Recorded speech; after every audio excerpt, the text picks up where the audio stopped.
Now this maize, which is almost 20 days old, and then we have some tomatoes here, which I've been patiently waiting for them to grow. This are all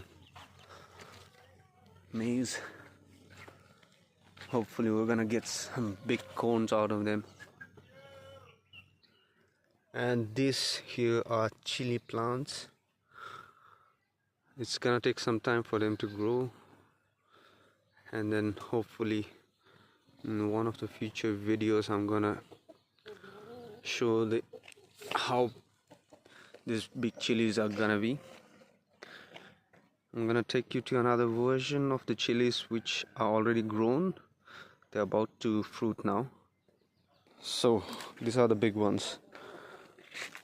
So the small ones that I just showed are gonna grow up to this height. It started fruiting now over here. And yes, we got some ghost pepper as well. These are baby ghost peppers.